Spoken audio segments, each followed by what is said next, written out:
just raise hands and ask questions kind of live if you're comfortable with that. But if you prefer to text your question, then that's the phone number to text it to. That's not my cell phone number, so don't put it in as a contact info because it'll never actually get anywhere other than for this tonight. Hey, well, this is a lot of us were here last evening, so I kind of put a little disclaimer out front, but just because I see a couple of newer faces from last evening, I just want to say, whatever we say tonight, anything that's helpful, then awesome. Yay, mission accomplished. Whatever's not helpful, whatever feels like, oh, that didn't land right. Oh, that doesn't feel cool. Oh, I can't imagine doing that with my kids. Oh, that just feels really hopeless or discouraging or overwhelming or anything like that. Just let it go, because so much of what we want to understand is that God wants to partner with us in our parenting, that He put us with our kids on purpose. And so whatever makes sense to us, whatever feels good to us in how to bless our kids and how to raise our kids is really going to be the right thing. Now, I don't mean to say that there's no room for learning and growth, of course, but the things that are really helpful to you, that's the stuff to grab a hold of. Don't try to implement something that doesn't make sense. That's what I'm trying to say. Don't try to do something just because Todd and Hilary said that's a good idea, so I'm going to try to do it. If it doesn't make sense to you, it's really not going to bless your kids, and so don't even bother. And just really trust that God will use your very best efforts. That's all any of us can do, is just do our best, because what we know from the Bible is that we're all going to make mistakes. We're all going to mess it up. So can we all just take a deep breath? Perfection is so not the goal, and actually it's just not even part of what we should be thinking about. It's just do our best and keep trying to learn and grow, because that's all God expects, and He promises to cover everything that is not as it's supposed to be. All of the mistakes that we make, all of the mistakes that our kids make, we're all making mistakes all over the place.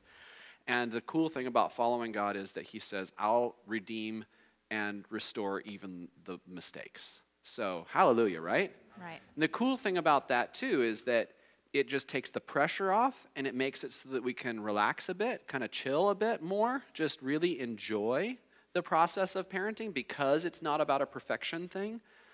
It also makes it easier to acknowledge our mistakes. See, if we think we have to be perfect, then we'll start trying to act like we are perfect, and we'll start acting like our kids are the only ones making mistakes, and then that will create other problems, because they will see our mistakes whether we're acknowledging them or not. And when they see us making mistakes but only calling them on theirs, we lose credibility. Our voice really gets lost in the fray. But let's just open with prayer, because that's what we want. We want God. We want His wisdom. We want His help. Okay. Do you want to pray? Yes. Go for it. Lord Jesus, I thank you so much that for all the things that we think we know before we get started, and all the things that we forget that we know while we're doing it, Lord, that we know you, and you can help us walk and show our kids how to walk through this life that you have for us to navigate. Lord, I pray that you would give us, that you would just wash over us with the ways that work, with your ways, the ways that you have made for things to work for us and for our kids. And Lord, I pray that you would lead us to fresh water, even if it's water we've tasted before, or if it's new water, but that you would lead us to fresh water where we are thirsty or weary. In Jesus' name, amen. I'm so glad you guys are here. I'm so glad that we're here together. This is really a subject that is so worth thinking about and focusing on.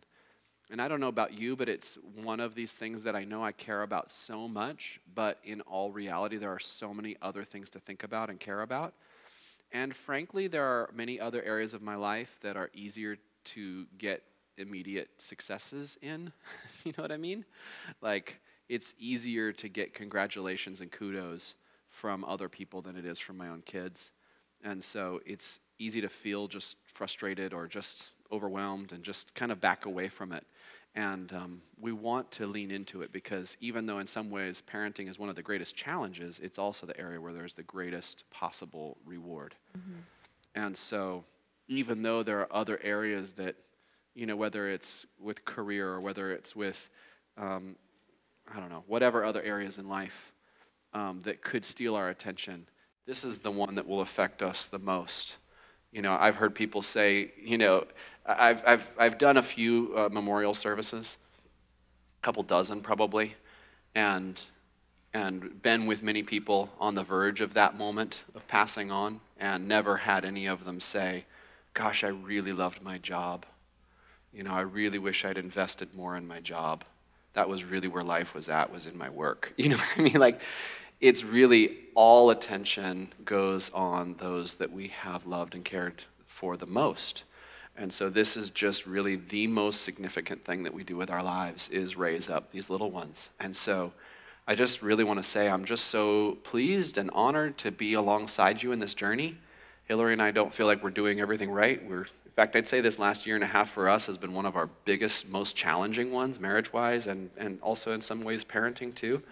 It's just been, there have been many times where we've just scratched our heads and thought, what in the world? We thought we knew what we were doing on so many levels, and then this year has just been major humble pie. Has proven otherwise. Yeah. So it's, yeah, we just realized, yeah, that we have as much or more to learn than anybody. So whatever we're sharing is just some stuff that we think that we've figured out, but maybe next year we'll realize, well, actually we didn't know what we thought. So good luck taking something helpful. If you get anything that truly feels like a breakthrough, it's probably from God. And we're hoping that God speaks to us as we're sharing things for you, because we need breakthroughs as well. Yes.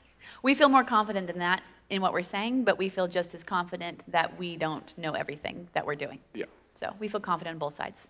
Yeah, I mean, the confidence really comes from the Word of God. Like, most of the stuff we're sharing really comes from the Bible, and just a whole lot of thought and reflection on how to implement that stuff. So that's the foundation that we can really work from. Again, as I mentioned last night, I know some of us might not know completely what we think about the Bible as being really a source book for life, kind of the instruction manual. Some of us have landed that that's a smart way to go. Others of us might be still debating that. But in any event, whatever these ideas sound good, then feel free to take them. Yeah, diving in? Diving in. We looked at this verse last evening, but I want to take a bit more time, because really for all of this stuff, especially the discipline, I think that's one of the ones that just is so key to everything about parenting, is the instruction and the discipline. And so we want to take a little bit more time to share some more thoughts on this, because it's really about getting the feel for it. It's about getting the feel for what am I doing, because it's not about remembering the points from this seminar. You're not going to do it. You're not going to remember it. But hopefully as we're talking, you'll capture the heart behind it, the feel for it, and then latch onto something, and how you will implement it will be very much your own way. But this first part, as I was saying last night, about not provoking our kids to anger, I think we all worry that if we just talk to our kids, if we just tell our kids again and again the things that they need to hear, that eventually they are going to get frustrated with us and they're going to stop listening to us. Some of us who have older kids, we have some parents of teenagers in the room. Some of us who have kids in that age group, maybe our kids have started to tune out, and we worry that it's because when they were younger, we said the same things over and over and over again, and now they're just frustrated at hearing those same truths over and over and over again. And so we think, oh no, I probably provoked them to anger by instructing them too much. And I really want to encourage you, that's not what this verse says. The provoking them to anger is when we have unrealistic expectations, where we're making demands on them that have more to do with our own comfort and convenience. I don't like what you're doing. You're being noisy. You're being messy. You're doing things that I don't like, and so you need to stop it. That kind of demand that we put on them, that kind of expectation that we put on them, that has more to do with satisfying my own sense of convenience and comfort, rather than really being about instructing and developing and nurturing them, that's where the anger comes in, because they can sense the lack of credibility. I don't know exactly how to put that, but they can tell when it's really for them and when it's really about me. And so when our instruction is really for the sake of our kids, we never need to worry. I mean, of course, they will have times. We all know, everyone was a teenager at one point in this room, right? I mean, you all had that time in life where you just decided your parents were morons. So we know that's coming for those of us who are not there, and those of us who have kids in that age group, you can assure us it's coming. But this verse is not telling us not to instruct. It actually is saying that the instruction really is the way to go. I love the picture for this discipline and instruction. Pamela, Hillary's mom, when she's done parenting seminars before and when she's talked to us, has used this image of a fire hose, that it's something that brings boundaries. That's the discipline.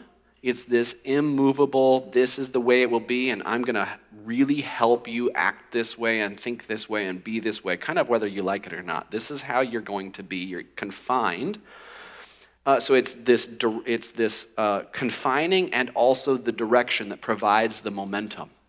So the direction and the confining, that's the discipline and the instruction. The instruction is the encouragement, the, yes, clean your room, you can do it, rah, rah, rah, you know, I love you, you can do it, oh, so good, yay, put that toy in the bin, yes, yes, yes. Mm-hmm. That's the encouragement and the instruction. That's the momentum of the water through the hose. You want to encourage them, to inspire them, you can do it, and here's what to do, and here's how to do it. And then the boundaries, the discipline is the thing that keeps it going. If you don't have a hose and the water comes right out of the hydrant, it's just going to spill all over the place. It can have plenty of momentum, but without the boundaries, it's not going to really go anywhere and it's not going to really accomplish anything. And that's what will happen with our kids as well. Without being helped to get to the place that we want them to go. See, some of us lean too much towards the discipline, the confining, the boundaries. You need to stop, yelling. And it's more about just boundaries. It's just about confining. It's just about behaving. You need to stop hitting your brother. But there's no momentum. There's no encouragement. There's no instruction. There's no love to it. It's just stop it. And when we just have this stop it routine, just clamping down and trying to get them to behave, then there's no life in it. There's no momentum to it. There's no encouragement. There's no inspiration. But if we're all inspiration, oh, you can do it, but we don't provide the boundaries that kind of force them into this momentum that we've created, then again, it's going to end up, okay, maybe lots of momentum, but it's just going to spill all over the place, and it's not, again, ultimately going to get to the destination.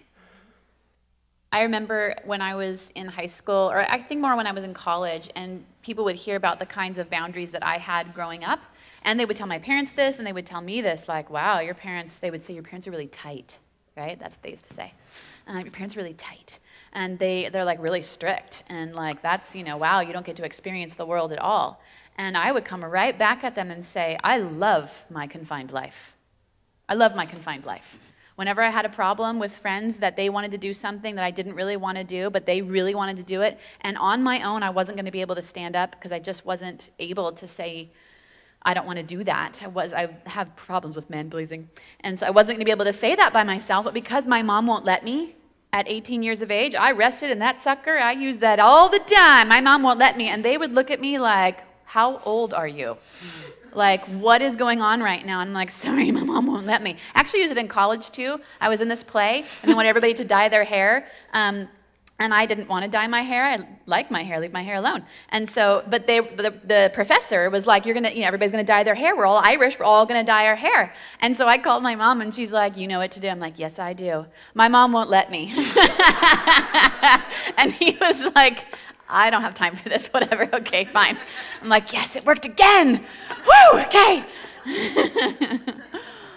But being confined actually gave me more strength to be able to say I'm not going to go there than I would have otherwise had on my own in that particular way. And everybody's life is different and situations are different. But for me, that's an example of, oh, dude, I'm going to confine my children, and they are so going to say my mom won't let me. Mm-hmm. And they're going to love it later. And I'd hate it at first, but they are going to learn to love it. Mm-hmm. Mm-hmm. My mom won't let me.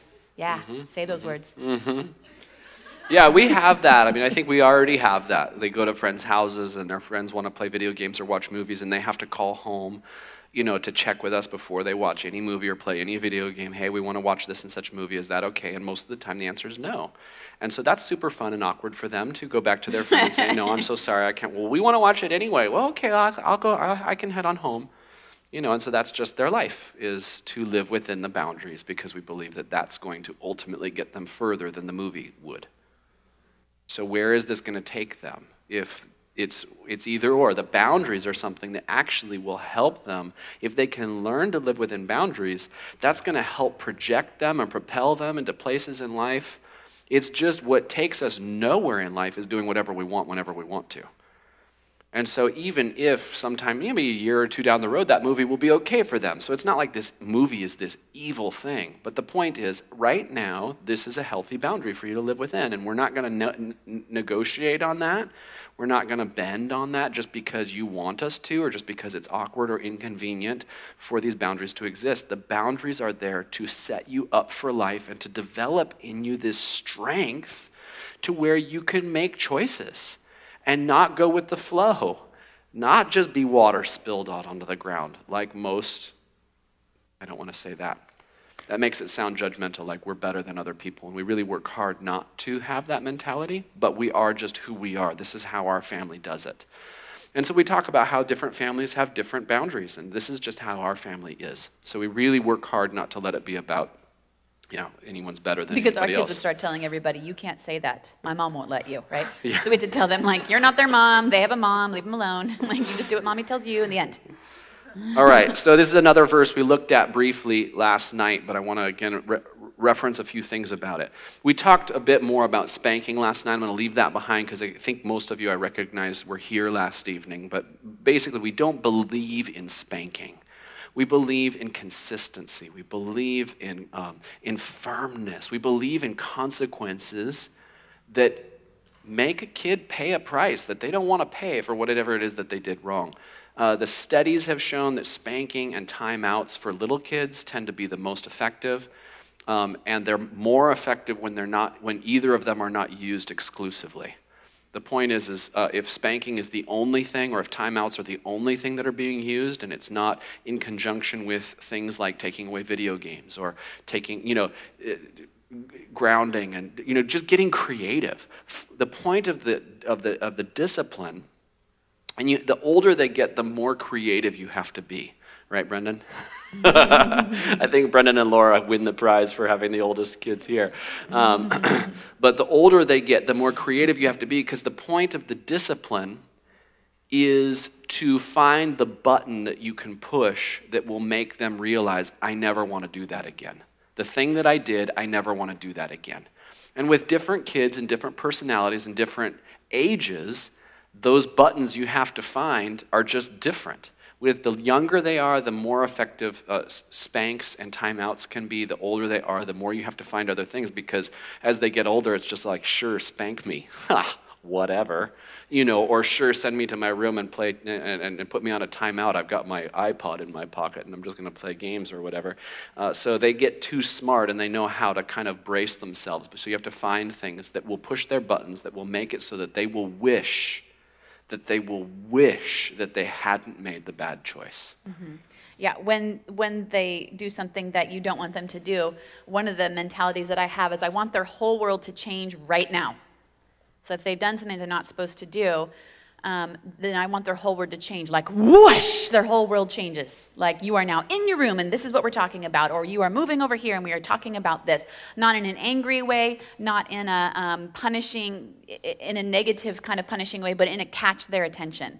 Not just like, don't do that, don't do that, don't do that, don't do that. Although there is plenty of that in parenting, right? And especially in the store, that's about all you have. But, don't do that.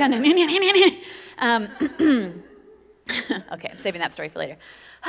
But, it's more than just, don't do that, we don't do that, okay, we don't do that, okay, we don't do that. Like, after a couple of times, they know we don't do that, except that we do that, because I still do that, and you don't make me stop doing that. And so apparently we do that, right? This is where their little minds, this is where their little bodies go, even if their minds aren't actually consciously going there.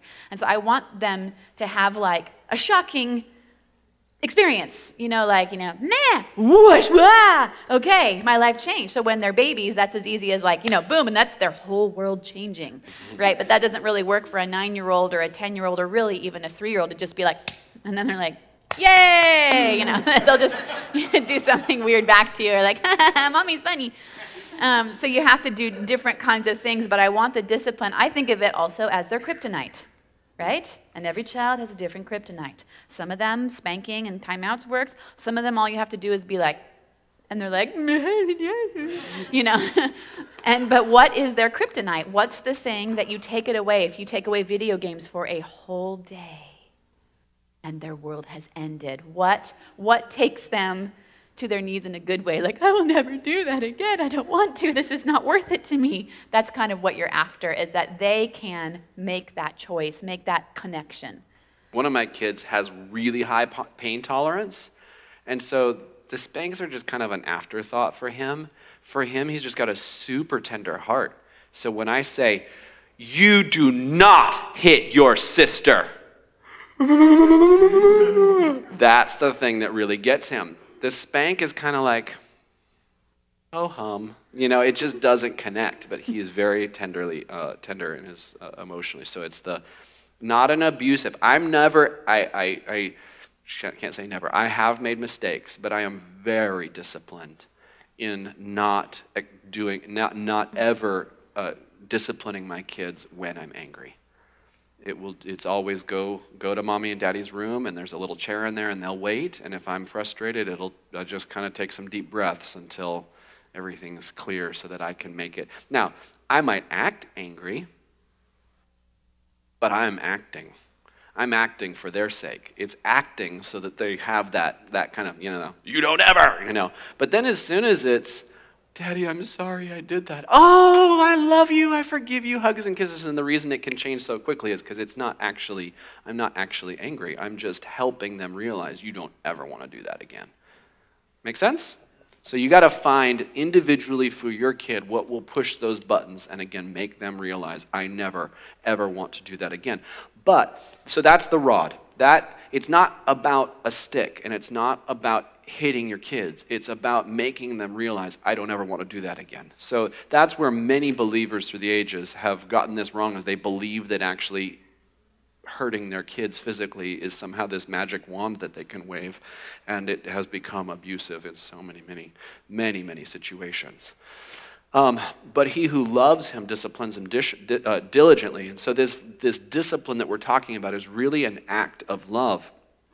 And the way I think about that is I always, for each of my kids, I'm a little more challenged on my fourth kid, the youngest one. He's just a strange little unit. I haven't figured him out completely yet. But for the three older ones, I have in my mind like a mental snapshot of who they really are. They're so cheerful. I've got two of them that are so cheerful, so strong, but in a way that makes it fun for other people. And so two of them, their tendency is to dominate. They use their strength to dominate others rather than to really help others and to create a fun atmosphere. But I have the snapshot. You are cheerful. And I see them in moments. I have these moments at birthday parties and as they're playing with their siblings when everything's going right. And I have this little click. That's who they are. And I try to let that lock in my brain and remember that is who they really are. And I fall in love with that child. I'm in love with you. I see you. I know you. I know who you really are. And nothing you ever do will confuse me because I see you. I'm on to you. Whatever else you ever do, I know it's not you because I see that's you. They're laughing wholeheartedly. They're not self-conscious. They're not putting on an act.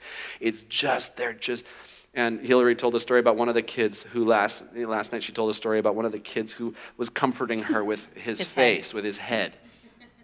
That's so him.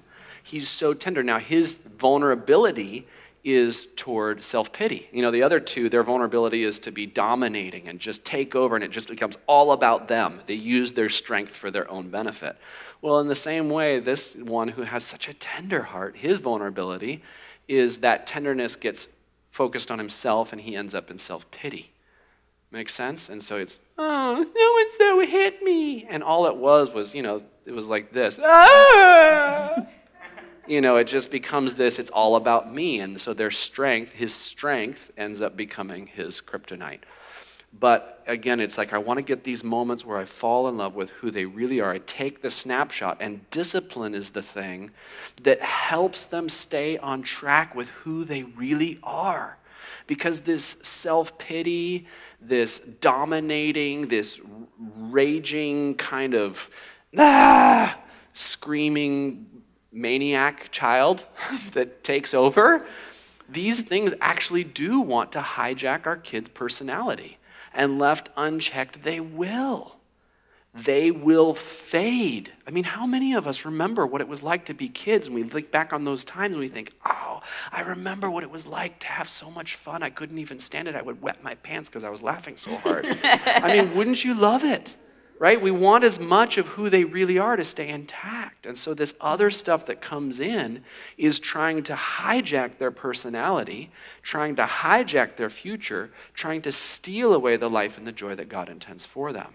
And so discipline is this act of love. You're in love with who they really are and how they're designed to function. And when you see other dark clouds coming over them that's trying to convince them that they're someone other than who they really are, you are ruthless against it because you're so convinced of what you really know is true of them. And God gives you that insight. And you don't have to be nervous about disciplining that stuff because you're in love with your child. Mm-hmm. Yeah, I feel like a lot of parenting, you're just kind of doing the best on everything. Like, did you floss your teeth? Did you brush your teeth? Learn how to pee in the toilet. Like, just, you're kind of like just whatever you can think of. But then there's these moments where you feel like it's not right. Like, it's not right. Something's not right for this one. It's not right. And if you sat down and thought about it, a lot of those things would probably have to do with like, this is not who they are. Like something, you're being alerted to something coming in to take them away from who they are. And so then you can go after those things.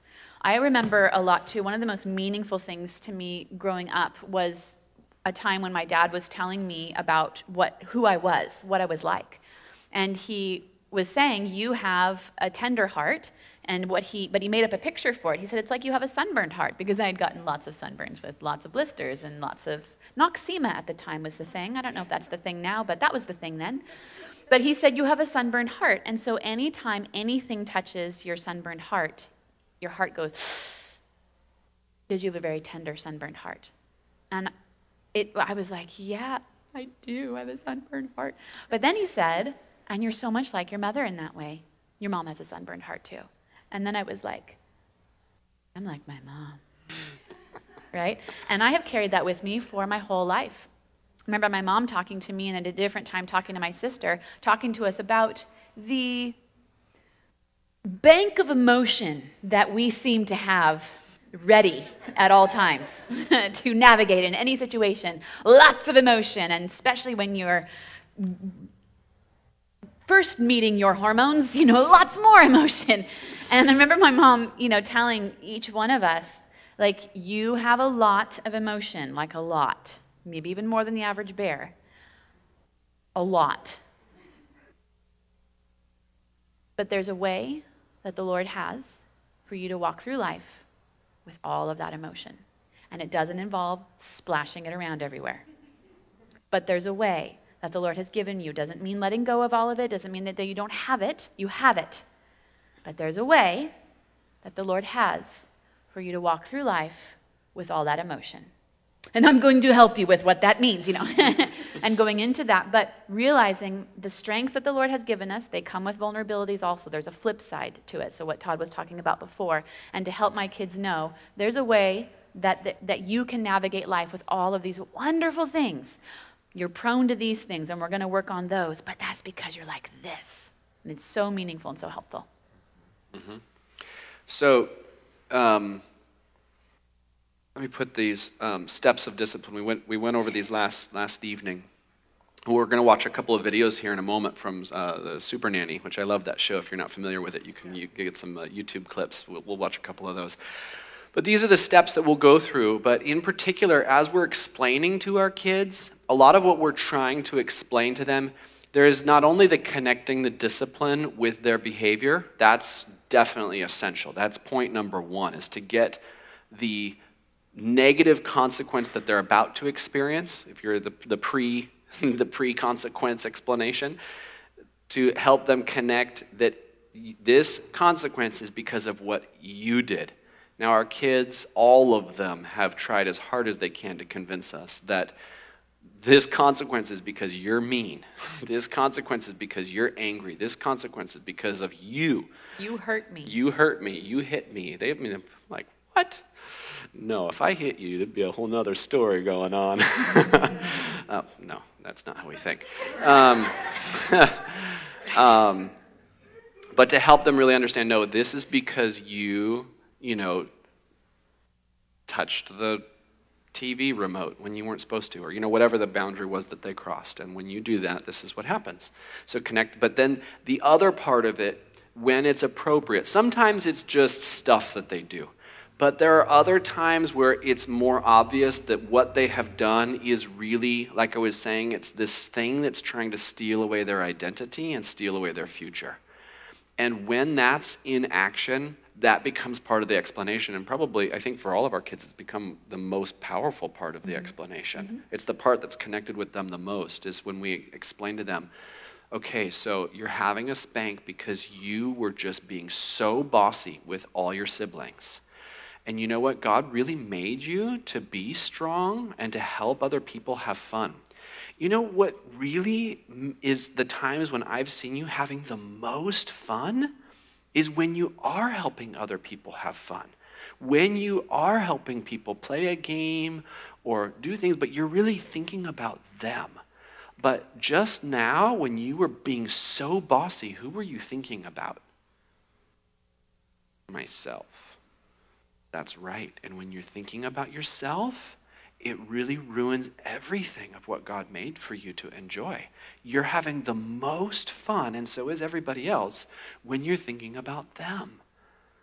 And so you're having this spank because you were just thinking about yourself. We use that language, thinking about yourself, like all the time. Mommy, why is the bad guy a bad guy? Because he's thinking about himself. And his mommy didn't give him any spanks. So we'll try to connect the explanation of why they're being disciplined, helping them understand you weren't really, that's not who you are. And when you're not being who you really are, it's no fun for you, and it's also no fun for everybody else. Anything else? Good. Yeah, you taught me everything I know. Wow, that is recorded, right? And then again, the discipline comes in. Now, the clips we're about to watch from Super Nanny, she has step number 1 as warn. I simply put step number 1 as teach, simply because I think that's so important, is that they know what it is that you're trying to tell them not to do before you warn them not to do it. But it's fairly straightforward. All right, so let's watch a couple of these clips. Oh, bummer, an error occurred. Of course it did.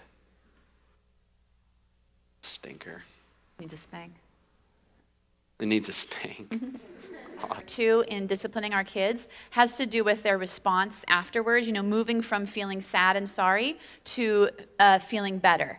And I get questions a lot of how long is it okay for them to cry or to be sad after, when does it turn into sulking or turn into just kind of rebelling against what you're doing? And how long is it okay? And are different kids different? And what do I do? And I get it, what do I do? And I do think that every kid is different, and I do think that the Lord has given you to be the parent of your child. And if you start feeling like, I think this is long enough now, that's long enough crying, then you can tell them, okay, all done now. Okay, yeah, totally. Yeah, I know it's sad and it's not fun and it's owie and nobody likes it. But did you say sorry to mommy? Yeah, then it's done and it's all gone. When my kids were really young, we would talk to them about how all that stuff, yucky stuff, makes your heart black. And what we want is for your heart to be red. And so mommy spanks you to get all the black stuff out. And then as soon as you say that you're sorry, your heart is back to red.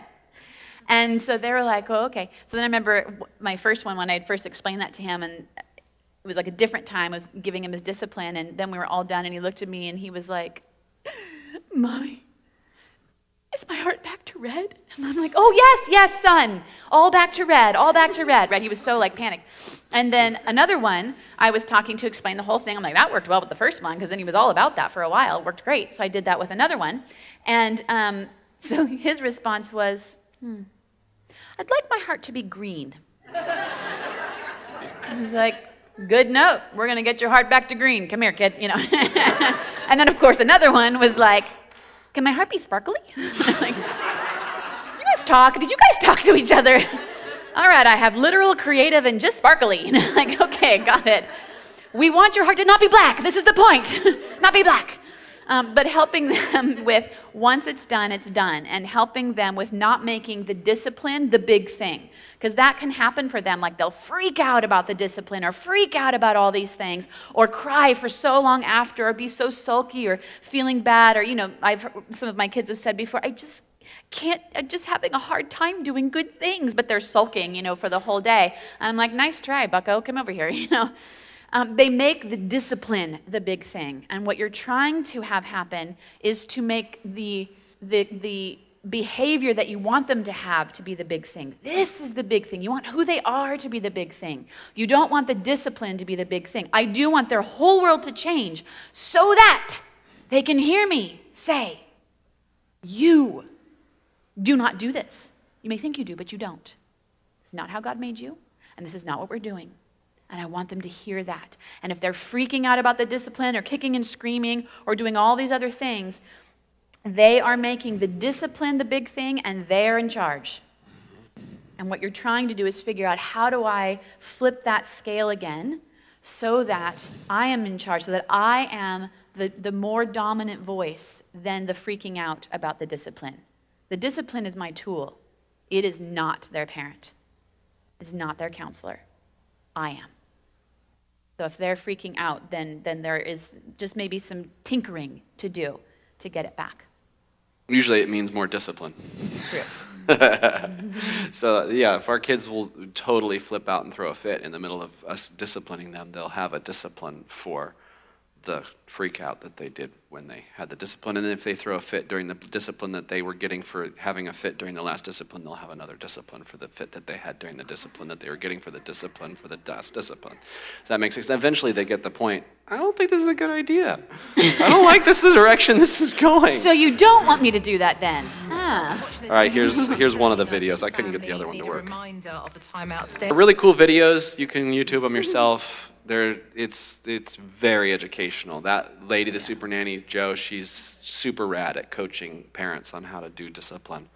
So she's they just do timeouts. I used to be of the thought that timeouts couldn't work until I watched this show, and then I was like, dude, taught me something. They totally can work.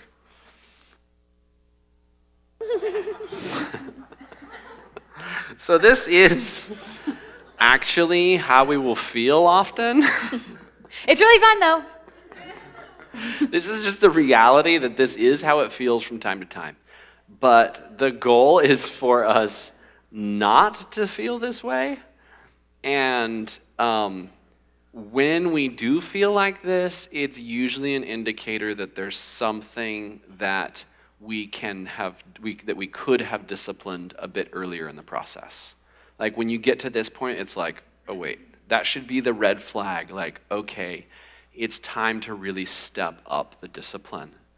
When you start feeling frenzied, when you start feeling overwhelmed, when you start feeling like, ah! That's an indicator, not that you're a bad parent. It actually is an indicator that your kids need to have some help with what they're doing. They need some additional discipline.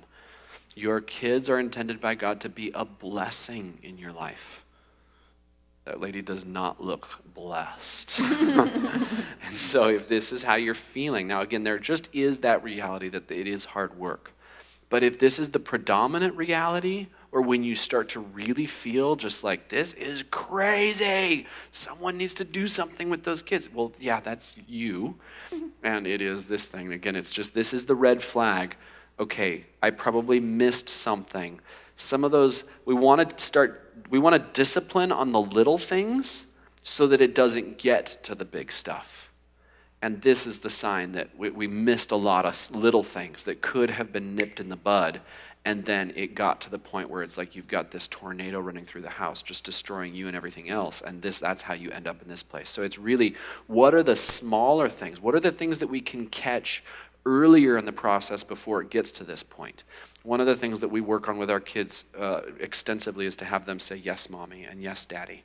And we can tell when things are getting too loose when we ask them to do what they were supposed to do, and they either just hesitate, just pause, like they just keep playing their video game because they're going to wait for us to tell them to do it again, or they just do the opposite. Yeah, the yes mommies and the instant responsiveness kind of goes out the window. It was a huge revelation for me that little things are big things in disguise. So I gotta get the little things, because they turn into huge things. And not got to like, oh my goodness, if I don't, everything is ruined. Just more like I have a chance to get something before it becomes a big thing, or to instill a pattern that this is not the kind of thing that we do, so that when we do get to those bigger things, that they're used to the response, they're used to the change, they're used to turning around, they're used to those kinds of things. But I had this thing where like, okay, well, if they interrupt me when I'm on the phone and they're not supposed to do that, then I might give them a timeout or maybe just kind of ignore it. But if they like shove their brother, then I'm going to spank them.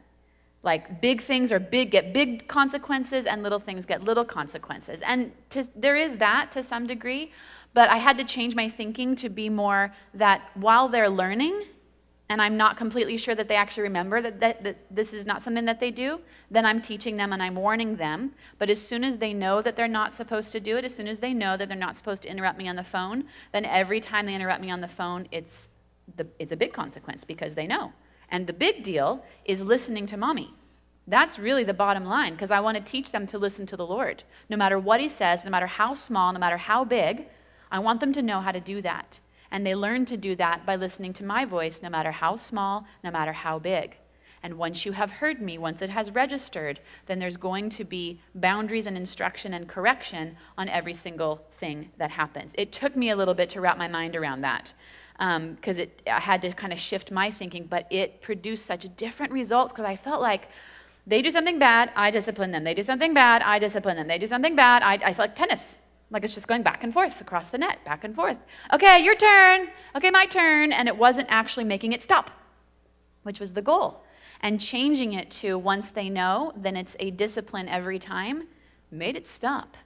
It really produced different results. So I keep that in my mind. If they don't say yes, mommy, to me now, that turns into whatever when they're older. And I really don't want to. That's going to be hard to deal with already, all by itself. It's going to happen. But I would like to instill the pattern of when mommy talks, you listen, and you listen well. Okay, so that's kind of the thoughts we wanted to share at the outset here. Why don't we take a quick potty break, load your plates up. Looks like I see some empty plates laying around. Let's get those things freshened up. Do it as quick as you can, because we'll get back to Q&A to wrap up our time together. Super quick, people. We can get along and we don't have to fight. And you can totally have disagreements, and that will happen, and oh yeah, they hurt your feeling, or you didn't like that, or whatever, but here's how you navigate through that. Especially when they're younger, you're trying to teach them these things. I think about the time that they get to kindergarten, they have the capacity for you to be able to say, well, then go back and work it out. And then they're like, you're not just going to take care of it for me? And they're a little lost for a minute, but they learn a little bit better how to navigate them. But up to that point, you're teaching them how to be together and how not to fight. But it takes, a lot of on-itness. And there's going to always be an element of that, kind of no matter what. But teaching them, we don't fight, we don't argue, we totally can have disagreements, we don't like it, but here's what you do when you don't like it. I remember growing up that we just weren't allowed to fight. I don't know how they did it exactly. We just weren't allowed to. My mom won't let me. Well, no, I don't know. We do it. I mean, we don't let our kids. We just don't let our kids do it.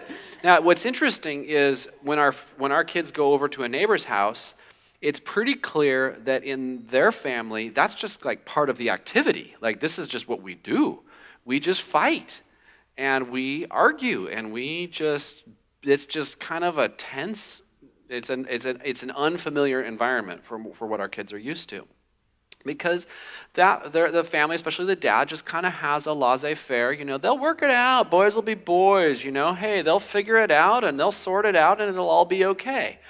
And it's true, like, it's very rare that it comes to death-dealing blows, right? I mean, they're going to survive, but, we have higher goals for that than our kids. And usually they survive it by reverting to their weaknesses. Right. Our dominator will dominate, Yep. and our self-pity will have self-pity. And then one of them comes home crying, and it's just not very fun.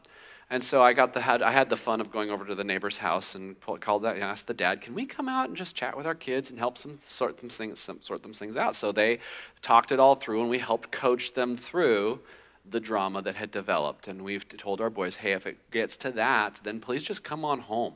Or if you need help, we'll come over and help sort things out. But as far as in our house, we just don't do it. That's just not something that is tolerated. And it starts with the tone of voice. It starts with the na na na na na na na, and the as soon as we hear that, it's what's going on, come in here. What are you doing to your brother? What are you doing to your sister? Why are you whining? You stop that whining and use your words and say what it is that you don't want your brother to do. Okay, Asher, can you please not hit me? Or whatever the thing is. It's like they just then use their words, and then once mommy and daddy are involved, they know this is done. We're not doing this. And so it's just really being on top of, it's the tone of voice is the first trigger. The other thing, and so every family has to figure out where you're going to draw these lines. I mean, we're going to describe where we draw them. But one of the things that we decided a few years back is that we wouldn't allow any wrestling either. And that's been something... Except with mommy or daddy. Yeah, not with us. With each other, they don't wrestle because it always turns into a fight, and the bigger one will always dominate the younger one. And it just always leads to hurt feelings and whatnot. And I remember being the younger brother, and it was torture. It just was never fun. So we just decided, maybe if we had twins, it'd be another story. But we're not doing that. Now, when you ask a question like this, probably you're kind of already in that kind of situation, and it feels like it's just everywhere. And the thought of like, well, just don't let them do it is like, thank you very much. That's so helpful, But again, if you're at that kind of like, kind of point, then kind of go back to what's the smallest thing that I can require of them, and start with that thing. So what Todd was saying about tone of voice, that goes with their siblings, but that goes with you too. That goes with kind of everything. Go back to tone of voice. Go back to, for us, our smallest thing is always yes, mommy, and yes, daddy. We always just start there and then, advance from there.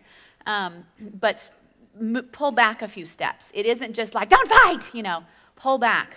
Like, how do we talk to each other, and try and focus on that a little bit, on small, small things like, give me the oatmeal, or, get in your chair.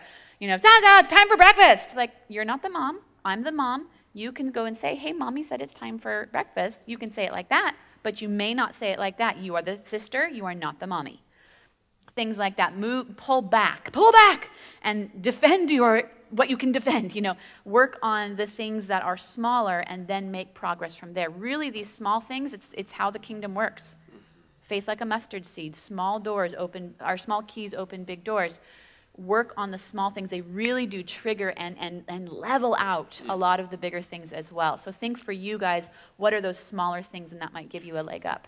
If you're going to make a major change, though, like say this whole just like wrestling and fighting and arguing, you've maybe had the mentality like my neighbor has had. They'll work it out. I don't want to just get all in their business, It's okay for them, but you're realizing, I don't think I really want to do it that way, because I'm realizing it isn't working out that well. And so you realize, okay, we want to make a change. First thing is talk to your spouse. Get on the same page together. What is it that we really think we want our new boundary to be? If you guys are not on the same page, it will never produce the change in your kids that you want it to do.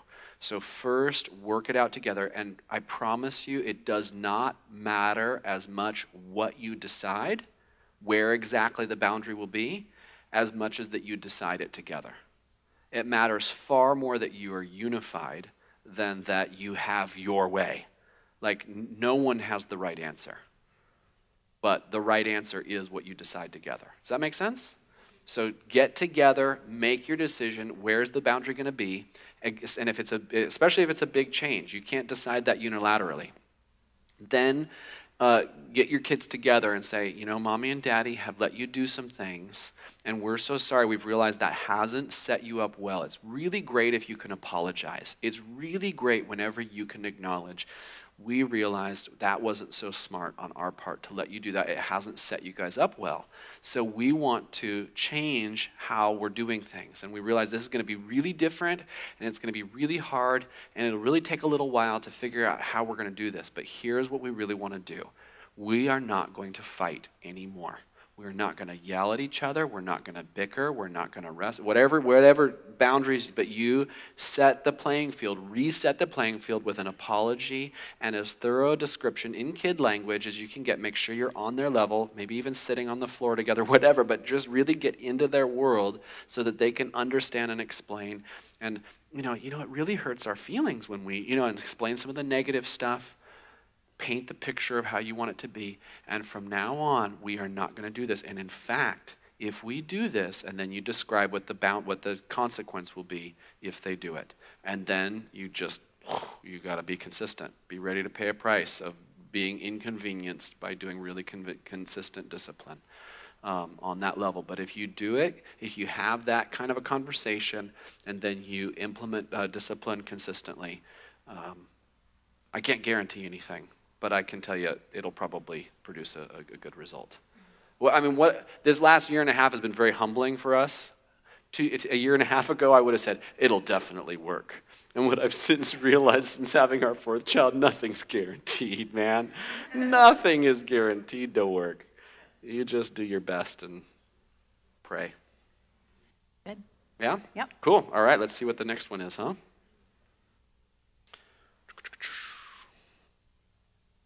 All right. How do you manage spanking for hitting or being aggressive? I feel a little hypocritical.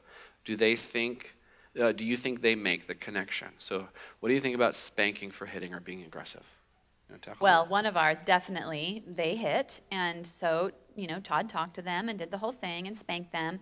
And they were, I would say maybe like 3-ish. And said, we know no hit, and so you get spanked for hitting, spanked him, and they turned around after the spank and said, no hit, Daddy. And he was like, and you're having another spank, talk back to Daddy, So they were young enough, they kind of made the connection, but again, it was just to make the discipline, make the you hurt me, you are spanking me, you are doing this. It's pointing the finger back at you're doing this to me, how could you do that? We have the same questions of the Lord, frankly. How could you do this to me? We make the thing the biggest thing. And what we have done thus far is really to kind of ignore that and just say,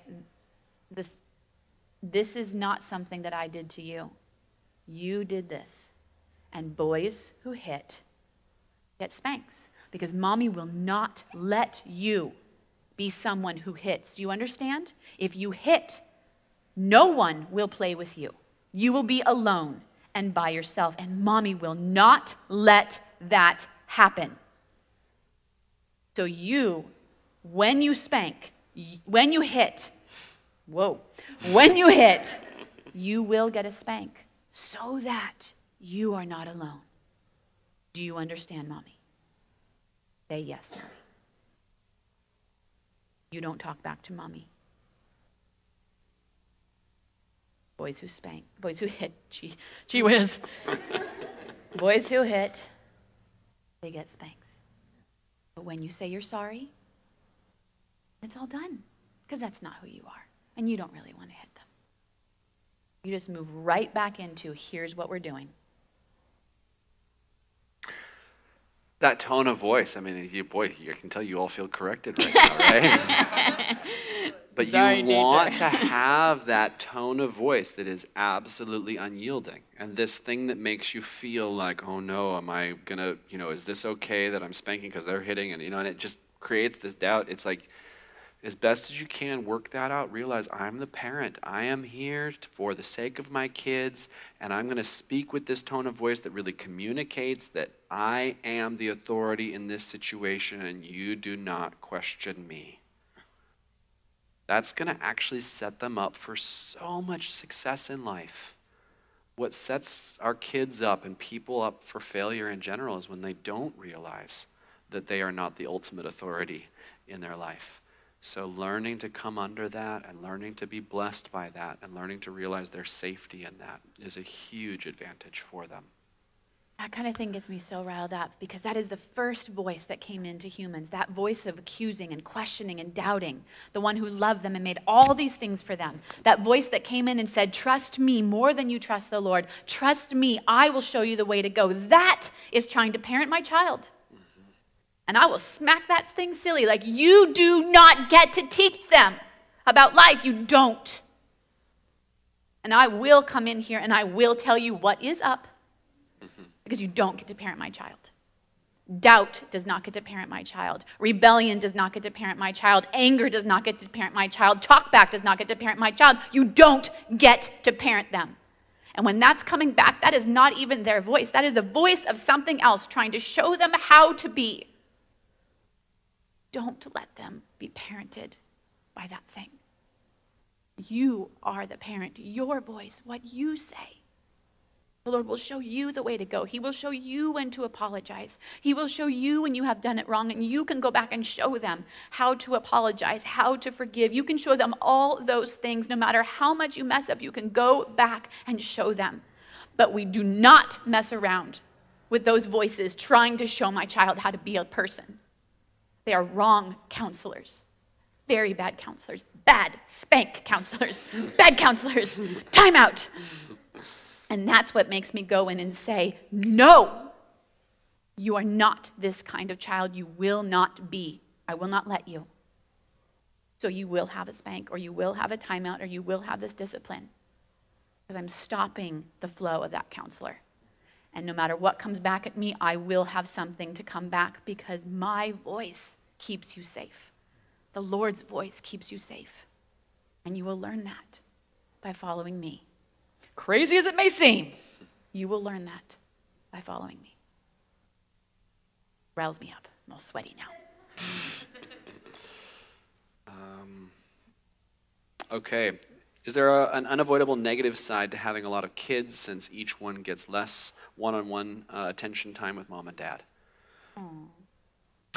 Poor little guys. I'd say there's upsides and downsides. You know, they do get additional we were playing today, and it was so cool watching my youngest one playing video games on the iPad together with the two older ones. And it's just so cool to see that kind of camaraderie and fellowship that happens in the bigger family.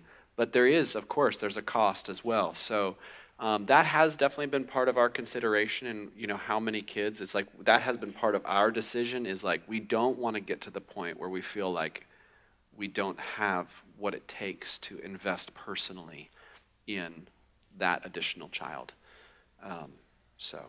One of the things I remember with the second is worrying, like, oh no, like they're not going to get as much attention as the first one got, and the first one's not going to get attention. And I was really worried because this was a little blob, happy blob who had no sin for 11 months, like me, me, me, me. And I was like, the first one, I kind of got him dialed, like right off the bat. I could tell, dominator. And so I was so like, I don't know who he is, and I was totally all like, because I don't have enough time to spend with everybody, and da da da da. And I feel like the Lord really helped me just come to a place of peace where I started just praying, Lord, help me to spend the right kind of time with this one. Like, help me just to give him the kind of attention that he needs. And he showed us that. Like, that one, he needed to sit with mommy on mommy's lap for 15 minutes every morning. And if that happened, life was fine. And if that didn't happen, whoa, Nelly. Life was not fine.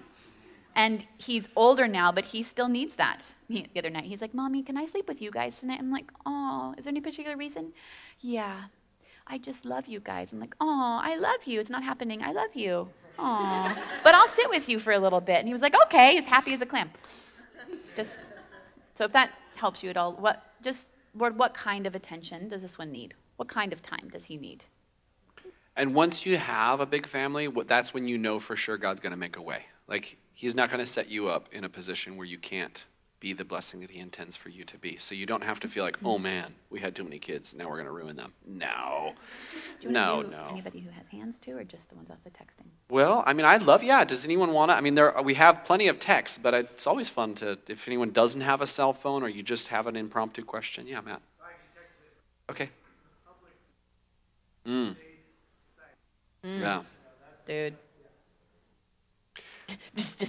Yeah, I mean, I always, if you don't discipline in public at all, if you avoid it altogether, your kids will figure that out.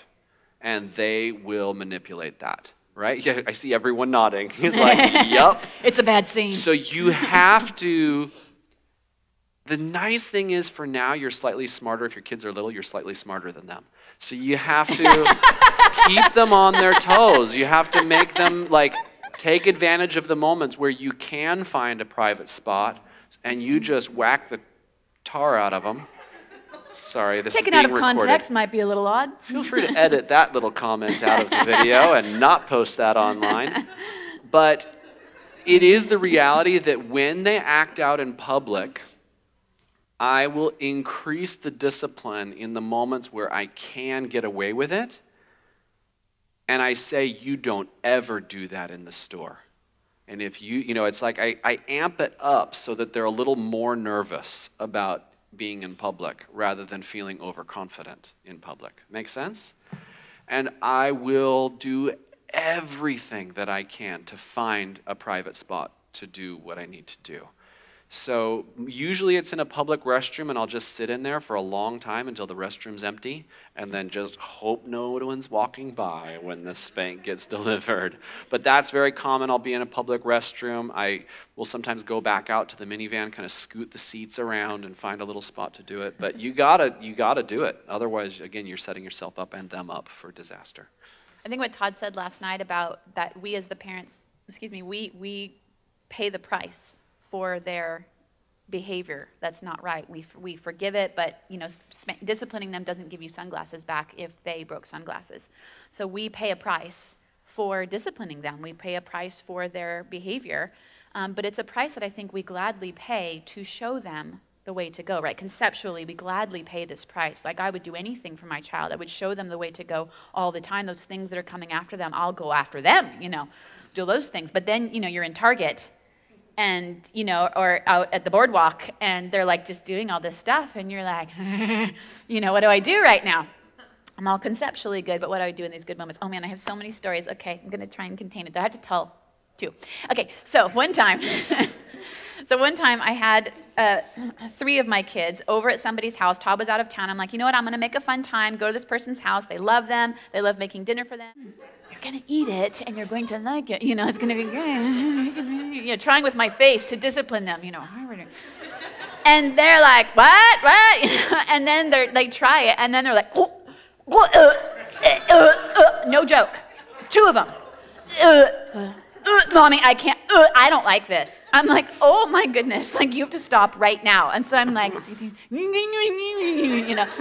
they like won't stop. And this couple's they're having a whole conversation with me, and I am like sweat monger, totally like, I know, that was so funny one time. It was all happening. I was so embarrassed, like they are acting up so bad right now. It's so rude. It's so, oh my goodness, whose children are these? Who is your mother? Like what is going on? So I didn't want to just I didn't know what to do. So finally, after many choking sessions and whatever else they did, I finally took them in the back room and I'm like, do you understand what you're doing? And they're like, what? And I'm like, I explained it. I told them, and so they were like, oh, and they got it because then mommy disciplined them. I disciplined them. And so we went back out and they said they were sorry, it was fine. But I was like, sorry, we have to go. They're tired, and I left. But I felt so shocked in the moment, like I didn't know what to do. Another time we were in Target and we were standing in line at the returns place and my kids they grabbed something and they were doing this, like yanking it back and forth. And I was again like, what in the world? And I had a little one in the cart and I was in line. There was people behind me and they're over there and I couldn't go gadget arm them. I couldn't reach them. And so I'm like, come over here, trying to get, so they come over, they're like, there was like Tasmanian devils, like just, like flailing arms and dust clouds in Target. Like I don't even know where it came from. We were that family. No. And he wasn't there, and I was like, but there was somebody behind me, and I was trying not to, it was so complicated. And so finally, I like grabbed them by the arm, and they're like, ow! And I'm like, me. And so I finally grab, and I'm, you guys cut it out, or when you get home, you're going to have a spank. And they're like, what? And doing all this stuff. And I was like, spank! Right? Whispering. Spank! In their ear. There's totally somebody like right here. I'm whispering in my children's ear. And they're still like, right? And my other one's crying. So I gave her a chocolate bar that I'm sure we paid for at some point. There's like chocolate everywhere, and children are like, I feel like they were like dragging on the ground behind the cart. Like it was just not a good scene. I think Daddy sometimes lets them do that, drag behind the cart on the ground. Anyway. It's really funny. It gets great responses. Holding on to the bar on the rear wheels and just... In Home Depot! That is not clean. That is not clean. It's really funny, though.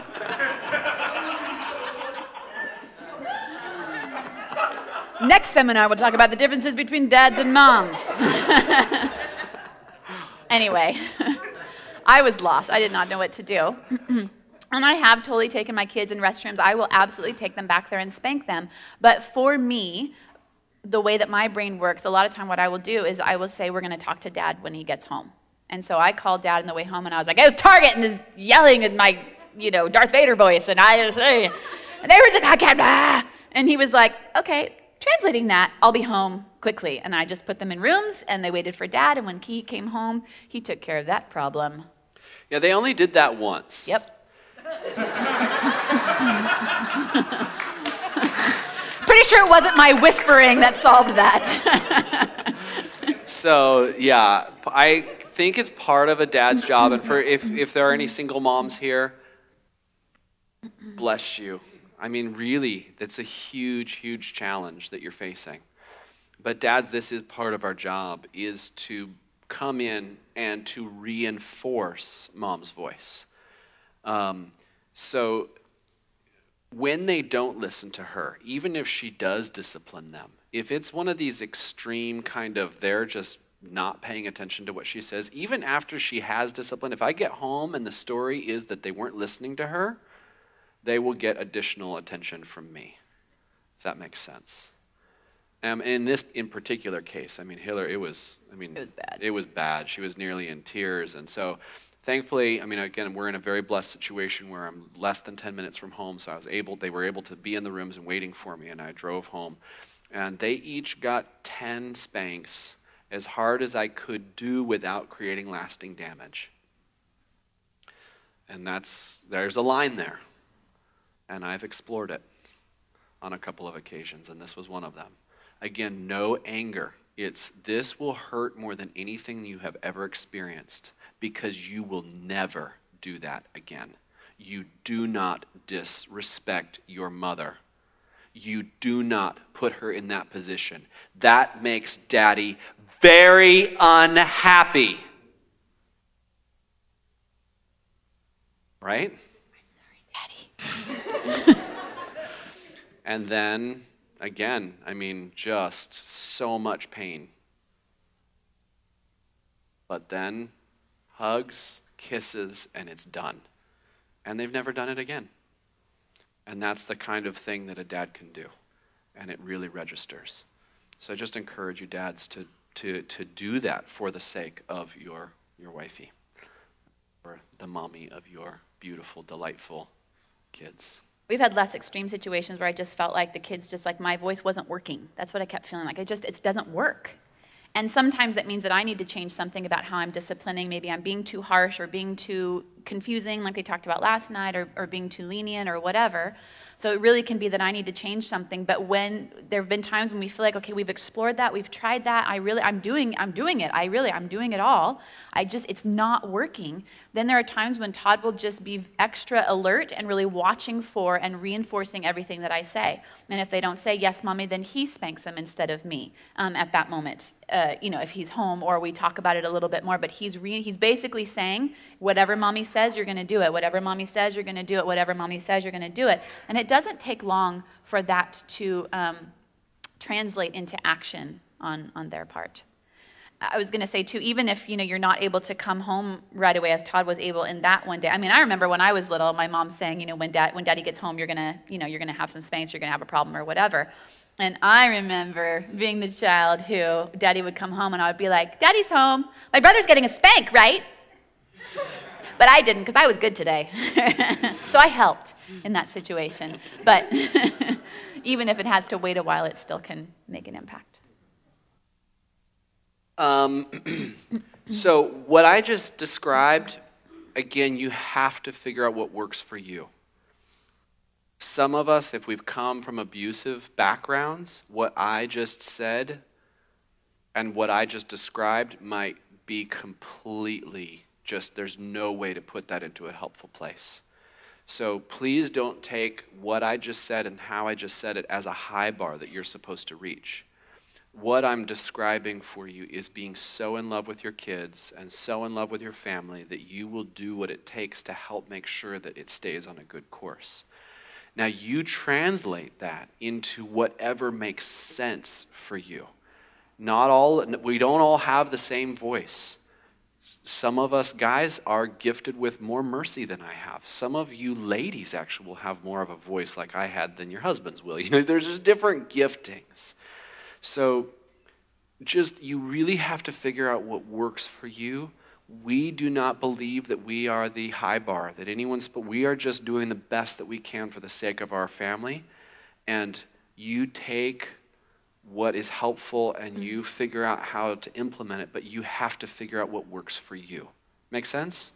So please don't take any of this as, we pointed to Bible verses. But how you implement those Bible verses, really you have to work out together as a couple. And as I said before, this isn't the right way to do it. This is just what we've figured out. And it seems to be working to some degree, although we're having lots of problems just like you are. Make sense? So whatever's helpful, take it. Whatever's not, please just flush it down the toilet. We don't think that we're awesome parents. We actually respect you so much, and we think your kids are absolutely delightful. We're just trying to be faithful to do what God's asked us to do, to try and share some things that may or may not be helpful. And hopefully you'll share some stuff with us, and we'll exchange notes. Make sense? Okay. Yeah, there's so much we could talk about, right? We could do question and answer for like 4 days. It would be so fun and so helpful and so funny and so depressing and so hopeful, like all at the same time, right? It'd be great. We would stock up from the snack shark and it would be great. There's so many subjects. Like, what do you do with a child who really has so many emotions? What do you do with a child where there have been these traumatic situations in our lives, and how do I help them navigate and yet understand those things? What do I do when they're sick? Is it the same things? Is it not? With their siblings, with a great split in their ages, with sharing rooms, like we could go on and on and on and on, and it would be really fun and I would love it. And anytime you have questions, we of course would love to chat. But I do want to say that really what has been so helpful for us is being able to talk to someone that knows us and that will tell us if something that we're doing could be changed.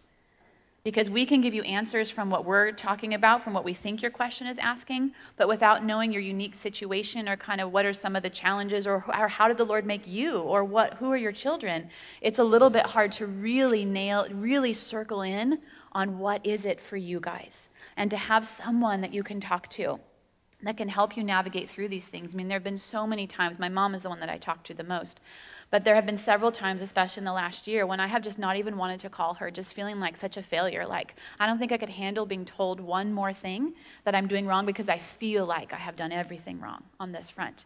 And I just feel like I don't even want to say it. I can worry about it every night, but I don't even want to say it. I don't even want to say what it is that I'm worried about. I don't even want to talk about it. I don't want to talk about it. It took me a while on a couple of these things to even get to the place of being able to say it, either feeling like I'm making a big deal out of nothing and it's probably fine and I should already know what to do, or feeling like I can't hear that I've done it wrong, like I'll crumble, right? But when I finally worked up to be able to talk to her, it's been so immediately breath-giving, immediately room-giving, immediately helpful, like, okay, there is a way. And sometimes, she's saying, no, you're doing great, keep going. Sometimes she's saying, well, yes, you spoiled them. Sometimes the Lord comes back to me and is like, these are your kids, I gave them to you, so stand up and parent. And I'm like, oh, okay, What the Lord would say to you, what's really going to be helpful to you, someone who knows you, that's going to be very, very, very so instrumental. Like, why would I try to do gymnastics on the uneven bars without a spotter, right? That'd be silly. I wouldn't be able to do it. And children are the uneven bars of life. And you try and do some fancy flip, and you just, go kersplat and do, belly flop on the ground. I want somebody who's spotting me and so who's helping me. And so, of course, any questions, I would love to talk about this anytime, but what I would really mostly want for you is that you have someone who can be with you and who can be answering questions to you in your life. That's what a lot of our Delta leaders are very interested in helping kind of coach on this level. So we are very available as well. So we love this subject, as you can tell. So please feel free to email us or call us. We're happy to sit down and have a lunch with you guys or meet somehow. Establishing a relationship with a home group leader, one of our Delta leaders, is perhaps a more immediately accessible venue than what as available as we want to be. There just will be challenges getting together with us sometimes. So, yeah. I wish we had more time for more questions. They're so I fun. know, there's so many questions. So if you didn't get your question answered and you want to, I will not actually be looking at that phone number anymore. I need to go to sleep later tonight. You know what I mean? I don't want to be tortured thinking I didn't answer your question. So I'm going to pretend we got to all of them. But if you do actually want an answer to your question, please email me. My email is very not cryptic. It's todd@coastlands.org. Todd@coastlands.org, and Hilary is Hilary@coastlands.org. Hers is trickier, though, because her name is all tweaked. It's just one L. Hilary, Hilary@coastlands.org. Let's, you want to pray for us? Sure. Yeah. Okay.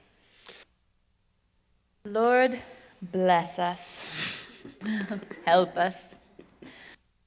Lord, I thank you that you really do have a way, and that you did give each one of these people to be their children's parents, whether they are here now or whether they are to come, that you knew from the very beginning what questions they would have. You knew from the very beginning what challenges would be there.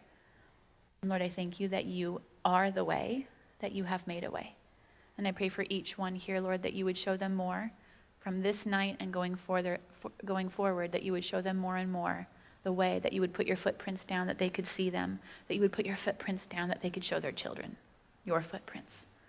But thank you for the life thank you for the way that you have made for us to navigate this life. Lord, help us to show our children, help them to see you in us. In Jesus' name. Amen. Amen.